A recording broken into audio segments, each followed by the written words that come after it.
Alright, no, mga televiewers live sa J Channel, My TV and Your TV niya, we're very kuando ka grateful no niya opportunity na to ato magkauban mga top brush ni dire ang GM sa Dapitan City sa mot na ning ato ang co-host sa program sa PCWD si Engineer Eric Soliano o ang atong pinakabanggitan nga media sa Misamis Occidental si Sir Anuos no ang GM sa Orquita Water District. Sir, kumusta karon niya from media then diaper to kuan lahi na po nga field ba, so usay atong kuan adjustment ba. I know nga kuan mga ka well brush man ka sa unsa mga challenge kinabuhi.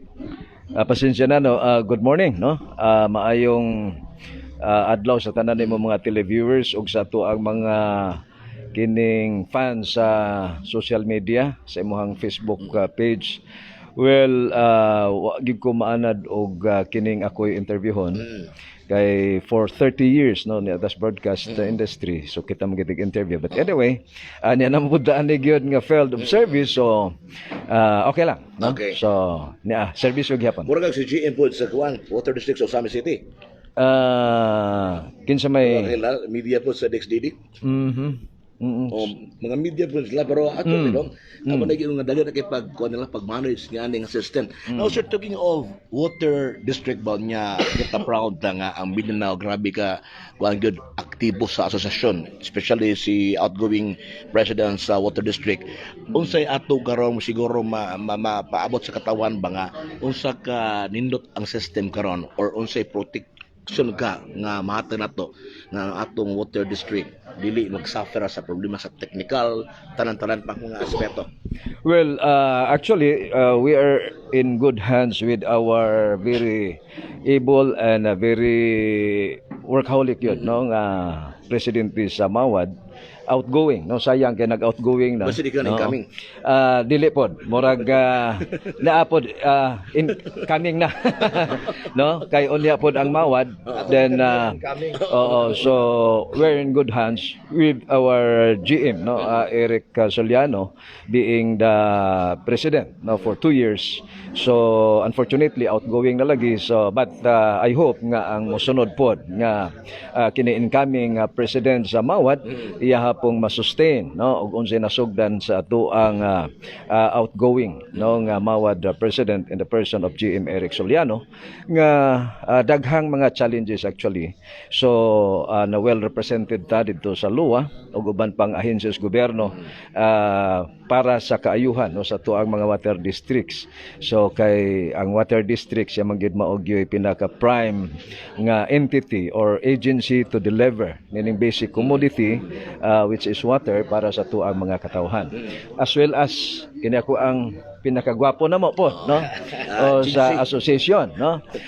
So well represented po ang WIMWADA no, ang Western Mindanao Water District Association sa atuang outgoing pod nga president nga si GM Lemarlo Dagpin no. So dinhi makita nato ang collaboration nato being kauban sa kinini ang pagpanerbisyo nga unta mahugpong gyud unya in one accord no ang ato ang association sa water districts in sa Mindanao ug sa Western Mindanao region. So pasabot nga importante kayo ang asosasyon. Yes, of course. Ang impact niya nga makita nga usa ka ligon especially sa Cagayan de Oro City nga nahimong kontrobersyal pero kinsa may nakapahimo ato nga wala basta-basta nga ma-out ang usa ka GM because of your association. Yes, oo. So murag nakakita gid mig kontra ni adto pero ni stand firm gyud no ang association, although mo lagi na nga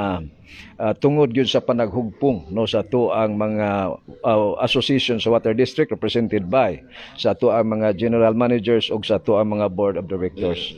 So kinahanglan gyud ang panaghiusa kay diha man gud nato mapaabot gyud atong tingog no kay og magtinagsa lang ta murag dili kayo ligon. Oo, so dili kay ligon, so mo na nga we are hopeful with a new set of officers kay murag karon no ang sa Mawad ug sa WIMWADA, so magtinabangay ra gyud gihapon unya ang ato nga mapadayon gyud ug unsay nasugdang kausa sa ato ang mga officers sa respective region. Doon na pa yung mga potential nga personalities pareha ninyo nga palaban ba? Doon Yes. ay doon ay sakto well equipped in terms of kini bitong knowledge diha sa maong mga issues concern, di ba? Yes, of course. Now, this time, GM, sa imong area sa Oroqueta, kumusta ang dagan sa water system? What ba yung mga problema in terms of technology, technical aspect? Doon na ba kay nakita niya? Common man gyud nga problema no nga gitubang sa mga water district mo maging number one challenge kining NRW no kining non-revenue water. So usa gid ni unya pagadian murag medyo ning ubos sa tingali unya ang dapitan no. So common problem no kining non-revenue water unya di man gud dali nga masulbad kay it involves money no. So unya ang water district dili po na basta-basta siya makapa-adjust ato ang mga water rates kay we are under the regulations sa luwa no. Unya kini niya di po na kadali no nga ilahang i-approve kay doon na po yung mga prior nga mga hearings no. So mauna nga ni ano atong i-greet ang atong incoming Mawad president in the person of GM Tom no sa Wao Water District, Lanao del Sur. Oo, so mao ni yes, sa Lanao del Sur. Wow. So si GM Tom Karomba. Well, anyway, akong ipadayon so kining sa NRW, no? So usa man gini sa mga problema dayon kining expansion. So mao gini common problem pod. Kay wa manggod ni wa gyud mga kinibang hinabang pinansyal gikan sa bang ahensya. Oo, so nagsalig kita sa tong kaugalingong revenue. Okay, mangganita sa ICG ni apoy kinini ang sa tong loan no. So mao ra gina internal cash generation o kinini ang sa loan. So diha pud mo sangko mi sa atong mga konsumante. So mo nang mosabot gid sila nga nay mga panahon nga di ginato ma-deliver og sa ilang gi-expect no quality of service kay ang amo on part po sa water district di pud mi mga magikero so gusto ta mi no nga mo deliver gyud sa saktong pag serbisyo sa tubig pero nag-agad pud ta sa tuang resources limitasyon. So we have our technical people, yes, but ang ato unsaon to translate into an implementation sa mga project nga ato ang giplano. So mao na nga masabtan gid nila kung dunay mga water rates adjustment nga amo ang i-impose no.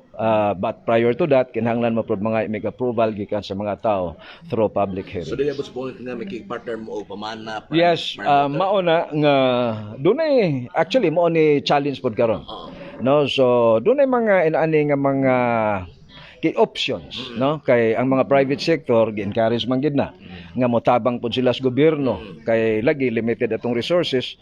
So mo nandun ay mga water district nga ning sulod sa mga joint ventures but naapoy uban nga imbis solusyon na nadugangan ang problema no but dinhis pagadian sa kuna dumduman okay wa sila masipyat pod nga nakig-partner sa kinini tiling inaning venture tungod kay hinahinay naman pong nag-improve no ang ilahang serbisyo dinhi sa pagadian tungod pod sa closely monitored pod sa ato ang GM kaya gyud kay ang duha kay partner si engineer kanikagatan kay every time even mag-live na program sila ang manager walay puwasay lugos ba pero 1 to 10 to ibutang ginang tura ang kuan points so mo na challenge sa mas manager sa pamana karon hinahinay karon nga grabe ang kuano ang matag semana kay siya morag gapon ang name BM kay morag na anas tao ba sa problema sila mo gid ulon unya almost 1 year no grabe ang mga reaction sa tao kanang mga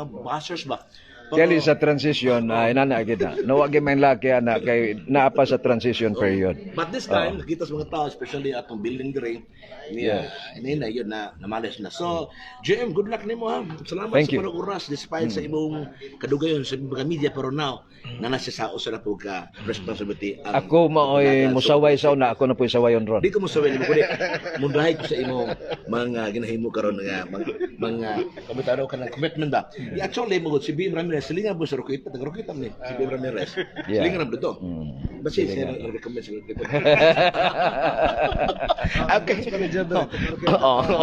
So this time, salamat na isunod sa G-Channel is standby mo kay anytime mag-program magsugod karon atong ibalik niya atong live coverage sa mga kalihukan karong adlaw ang mga GM sa entire Western Mindanao magtagbo ron dunay mga panag-meeting unya pagkalasig unya ang Christmas party. Later unya ato incoming presidente at minabi diri mismo sa J Channel My TV and Your TV. God bless. May buntag.